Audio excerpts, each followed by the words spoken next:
Alright, so magandang araw muli sa inyong lahat mga kameestro. So nagbabalik na naman tayo ngayon para sa isa na namang informative video. Ayan, so yung pag-uusapan natin ngayon mga kameestro ay ang weekly learning plan.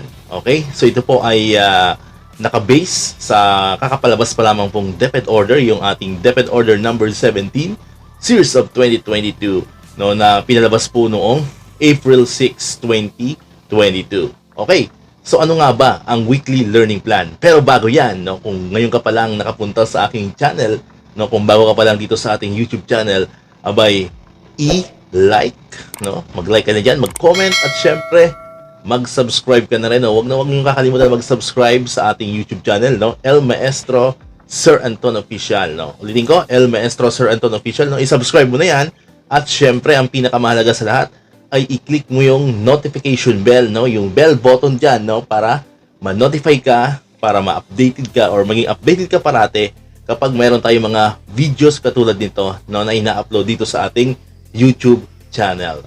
Alright, so yun, nabanggit ko na kanina, no, yung pag-uusapan natin ngayon ay ang tungkol sa weekly learning plan. Ano nga ba ang weekly learning plan? Paano nga ba ito gawin? At ano yung mga activities na pwede nating ilagay, or sino-sino po ba ang mga teachers na gamit ng weekly learning plan? So unang-una po syempre yung mga kamaestro natin, no, yung mga teachers na humahawak na po ngayon ng limited face-to-face. So yung mga kasama sa ating expansion ng limited face-to-face. Kasi alam ko hindi naman lahat kasama pa po. Hindi pa tayo 100% kasama sa ating limited face-to-face. Ayan.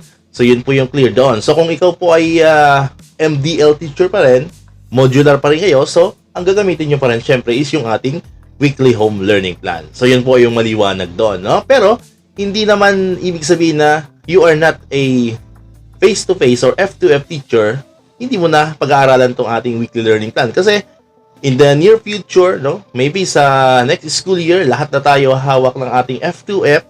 So at least meron na kayong idea kung paano nga ba ginagawa itong ating weekly learning plan. Ano nga ba yung mga activities, no? Paano ba natin to i-accomplish? No? Ano ba yung mga activities na ilalagay natin dyan? No? So, yun po yung pag-uusapan natin dito sa video na to. Okay? So, huwag na natin patagalin pa. Tara, umpisahan na natin ang ating talakayan. Alright, so magandang araw muli sa inyong lahat mga kameestro. Ayan, so nandito na po tayo ngayon sa ating slide kung saan ay ipapaliwanag po natin at aalamin natin ano nga ba talaga ang weekly learning plan. Alright, so ito pong weekly learning plan ay nakapaloob po ito, no? Yung legal basis po nito ay itong DepEd Order number 17 Series of 2022 na kung saan ito po ay ibinaba ng DepEd noong April 6. Ayan, noong April 6, 2022, ito po yung guidelines on the progressive expansion of face-to-face classes. Kasi alam naman po natin, no, na halos lahat po ng lugar sa buong Pilipinas, no, throughout the country, nasa alert level 1 na lamang po tayo. Okay? So, kaya po ang DepEd ay ini-encourage po, no, lahat ng schools, no, na nasa alert level 1, no, na mag-participate po dito sa progressive expansion of face-to-face classes. Pero ito ay depende pa rin po syempre sa approval ng kanilang kanya-kanyang SDO at ng local government unit o LGU. Ayan. So, once po na na-approve, no, yung inyong school for the progressive expansion of face-to-face classes, automatically po syempre magkakaroon po ng mga ng section, no, for F2F classes, no. Depende po yan sa inyong mga school head. Alright? So, kapag ikaw po ay teacher na na-assign sa F2F class, ayan, so kailangan mo pong gumawa ng weekly learning plan. Okay? And kung hindi ka man kasali sa F2F class, no, ngayong school year, so malamang sa next school year, kung hindi man 100%, no, but majority of us, no, mga teachers, ay kasama na po tayo sa F2F classes. So, napapanahon lamang po na pag-aralan natin ano nga ba talaga ang weekly learning plan at paano natin ito gagawin, no, if ever man tayo ay mapabilang na sa F2F class. Ayan, alright. So, weekly learning plan is an outline of home-based activities and classroom-based activities. Ayan, so malinaw po dito sa meaning, sa definition natin na combination siya ng home-based activities at classroom-based activities. So ibig sabihin, kapag nag-participate ka, kung ikaw ay isang teacher na kasama sa F2F, hindi naman ibig sabihin na araw-araw ay nasa klase mo yung mga pupils mo. Of course, kasama pa rin po, blended learning pa rin po yan, combination ng F2F at ng modular. Alright, so it guides both the teachers and the learners in the attainment of instructional objectives or the most essential learning competencies, yung MELC. So kasama pa rin po dito yung MELC natin. So hindi pa rin po mawawala yung MELC na inintroduce sa atin simula po nang tayo ay nasa distance learning. So during this, it is a simplified instructional plan that combines the weekly home learning plan and the daily lesson log or the daily lesson plan. Kasi kung maalala po natin before the pandemic, ang ginagamit natin is yung ating DLP or the DLL. Okay? So yun, so yung DLP kasi or the DLL, lahat ng activities doon is classroom based. Okay? So nakadepende po tayo sa ating teacher's guide at sa mga learning materials, no? Learner's materials, no? Yung mga textbook. So yun po yun, doon po nakabase yung ating DLP at saka ang DLL. Now, while yung weekly home learning plan naman po is purely modular or purely distance learning, right? So malinaw po yun. So ibig sabihin, combination po ito, no? So pwede po tayong gumamit ng module or gagamit pa rin tayo ng module, no? Especially for the home-based activities, no? Kapag yung mga bata na hawak mo ay nasa bahay sila in that particular day. Alright, so naka-indicate dapat po yun lahat ng activities na gagawin ng mga bata doon sa inyong weekly learning plan.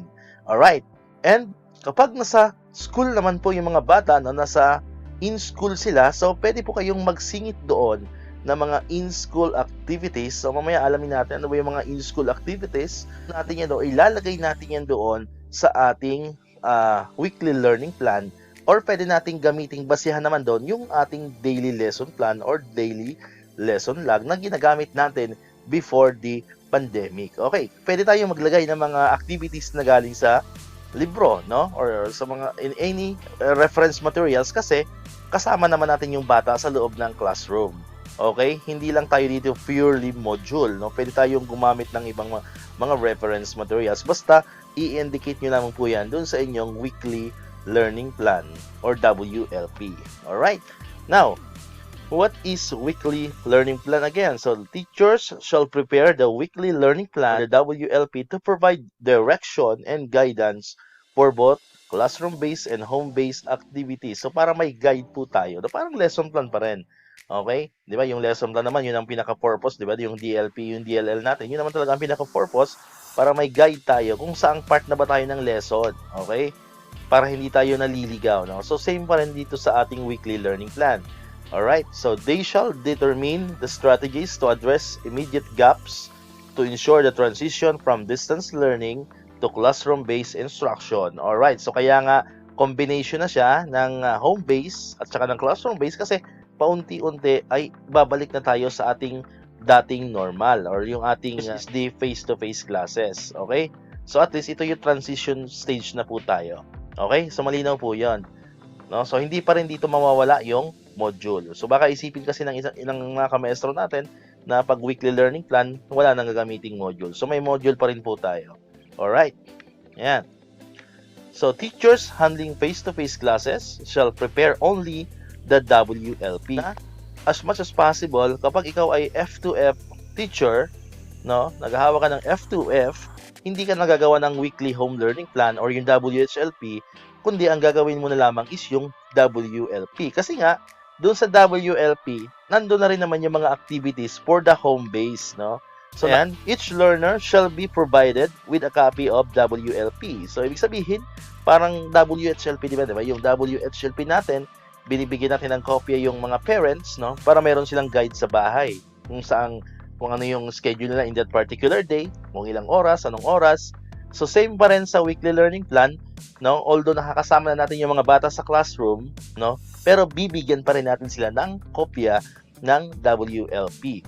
No, this is to serve as their guide. So yun pa rin, no? As their guide for learning tasks that should be done at home when they are on distance learning. Dahil nga sabi ko, combination ng F2F at distance learning. So napakahalaga na mayroon pa rin copy ng weekly learning plan yung mga bata para kapag nasa bahay sila, alam pa rin nila kung ano yung mga gagawin nila. Kung ano yung gagawin nila at home at ano naman yung gagawin nila during F2F.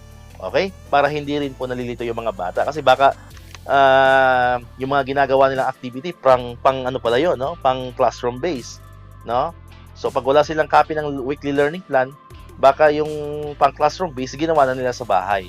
So mali po yun, no? So pag classroom base lang tayo. Pag home base, yun lang yung gagawin natin sa bahay. Okay? So yun po yung ating weekly learning plan. Alright, ayan. So ito po yung mga ito naman mga suggested in-school activities, no? Dahil nga kasama na natin yung mga bata sa school, ito yung mga pwede nating ibigay sa kanila. So unang-una po diyan is yung conduct of the performance test or task. Ayan, so pag 'di ba sa module natin marami tayong mga performance tasks, no? So dito para mas sigurado natin na yung mga bata talaga ay natuto sa lesson, kung susukatin natin yung performance task ng bata, no, advisable po 'yon, gawin natin 'yan in the classroom, no? Sa classroom man tayo, wag na natin sabay kasi 'di ba? Minsan may mga duda tayo na baka yung parents yung gumawa, baka yung kapatid yung gumawa. So para matest talaga natin yung ability ng bata, yung kanyang performance, so conduct this in the school or when the child or when the learner is in the classroom. Same with the summative test. Ayan, so napakahalaga ng mga summative test natin kasi ito isa ito sa sinasama natin sa ating mga class record, 'di ba? Yung mga score nila, ilan ba yung nakuha nila. So, kapag nag-conduct tayo ng summative test, doon tayo sa classroom. So, dito masusuka talaga natin yung ability, yung actual na learning, kung mayroong learning yung bata natin. Okay? So, yun po yung mga suggestive activities na ibibigay natin, no? Yung performance task and then yung summative test. Another one is the conduct of the PIL-ERI test, no? And then the MFAT. Ayan. Another one is the administration of the assessment examination like NAT and PEPT, no? Yung National Achievement Test, yung PEPT, yung ANE test, and then the PISA, etc. Ayan. And then the conduct of the culminating activities, lalo na po sa mga estudyante natin sa senior high school, no? Yung mga senior high school natin, may mga culminating activities sila. So pwede natin siyang gawin, no? During the classroom-based activities natin, or isama natin siya sa classroom-based activities. Next one is the conduct of the learning remediation. No? Napakahalaga po nito, no, mga kamaestro, yung learning remediation and tutorial activities kasi ito yung usually nawala sa atin, no, during the pandemic dahil nga iniiwasan natin yung contact sa mga bata, no, yung physical contact sa mga bata. Kaya usually hindi natin nagagawa tong learning remediation, no. Kung online man, mahirap pa rin kasi usually yung mga nire-remediate natin, yung mga tutor natin is yung mga bata na walang mga internet connection sa kanilang mga bahay. So, di sila nabibigyan ng chance, no, na magkaroon ng learning remediation, no? Kasi nga wala silang internet, no? Hindi mo sila pwedeng matawagan online. So, ito na po yung chance natin, no, para talaga sure tayo na bago umangat yung grade level ng bata, no, bago umangat yung grade level ng bata ay talagang natuto siya sa atin. Usually naman kinakandak yan after class hour, alright, or after class, no, before umuwi yung bata. So pwede na po yan dito sa ating F2F, no, pwede na po yan. Okay? Next naman is yung ito na po tayo, no, yung parts of the weekly learning plan. Ayan. So mayroon po pala tayong soft copy nito, no, ilalagay ko dito sa ating sa video description ng ating video, yung soft copy, yung free soft copy ng ating weekly learning plan, no, nasa Word po siya, naka-Word file siya, and meron din tayong sample ng weekly learning plan na ilalagay dyan sa ating video description, yung link para ma-download nyo, para mayroon kayong guide. No, yung sample po na yon is galing mismo po sa DepEd, no? Nakapaloob po siya doon sa DepEd Order number 17 series of 2022. So, napapaloob po doon yung sample ng weekly learning plan for Key Stage 1 hanggang Key Stage 4. Ayan. So, ilalagay po natin yan dyan sa ating video description yung mga links para ma-download nyo po yan ng libre. Ayan. So, ito po yung parts of the weekly learning plan. So, una po, quarter. Lalagay nyo kung anong quarter. Alright? So, ayan. And then, kung anong week siya. Kung week 1, week 2. And then, ilalagay po natin dito yung MELC or yung most essential learning competencies. Ilalagay po natin siya dito sa part na to. And then, grade level. Kung anong grade siya. And then, learning area. Kung English, kung Filipino, or whatever. Ayan.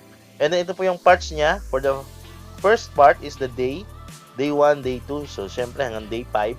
And then, objectives. So, ilalagay po natin yung objectives of the lesson, no, based from the MELC. And then, yung specific topic.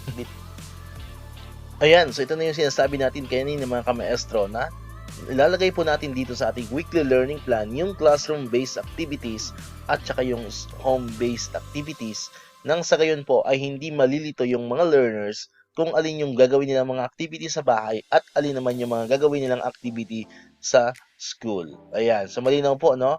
Dito po yung classroom-based activities, no? Lahat ng activities lalagay nyo dyan, no? And then, itong home-based activities naman, usually, ito po ay galing sa mga self-learning modules. So, dito nyo naman po yan nilalagay sa column na ito. Okay? So, yun po yung kabuuan ng ating weekly learning plan. Ngayon, papakita ko po sa inyo yung sample, no? Na galing mismo po sa DepEd kung paano ba ginawa yung ating weekly learning plan. Ito pang key stage 1 po ito, no? Ang ginamit lang subject is Filipino. Ayan po yung pang key stage 1. So dito po tayo sa key stage 2, no? Kasi yan, dito po tayo, no? Mas madali ito. Ayan po yung sample weekly learning plan ng key stage 2. Ito po ay grade 4. Ayan, nakalagay po dito, sabi natin kanina, yung quarter. Ayan, nakalagay 4th quarter, and then week 1, and then yung MELC, lalagay po natin dito. Ayan po yung MELC niya. Find the area of irregular figure made up of squares and rectangles using square centimeter and square meter. Ayan, nandito po yung code. So, wag na wag niyo pong kakalimutang ilalagay yung code parate. No? So, same pa rin doon sa ating WHLP. Ayan. And then, learning area is mathematics. Ayan, and then dito naman, nakalagay day, kung anong day. So, ito po ay day 2. Ayan, objectives niya, find the areas of irregular figures. And then the topics, dito po. And then classroom-based activities, ito po yung mga activity na gagawin ng bata sa loob ng classroom. And then ito naman po home-based activities, lahat ng mga activities na gagawin nila sa bahay. So kung makikita natin dito, ayan, sample of classroom-based activities, ayan. So same po sa ating traditional face-to-face classes, we start with prayer, ayan, no? Prayer. And then, reminder of the classroom health and safety protocols. So, wag niyo po parating kakalimutan na i-remind yung ating mga learners regarding the health and safety protocols. And then, yan, usually, yung ginagawa natin, this is the checking of attendance. Ayan. And then, quick kumustahan. No? Kasi, bakit tayo magkukumustahan dito? Because, hindi nga natin araw-araw nakakasama yung mga learner. No? So, yan. So, magkukumustahan tayo. Kumusta ba sila? No? Kumusta yung naging masaya ba sila in the previous days, yung mga days na wala sila sa school, ano yung mga problems nila na encounter, mga ganun na kumustahan, no? Parang yung sa online kumustahan nila or natin na ginagawa. So dito naman personal na kumustahan na.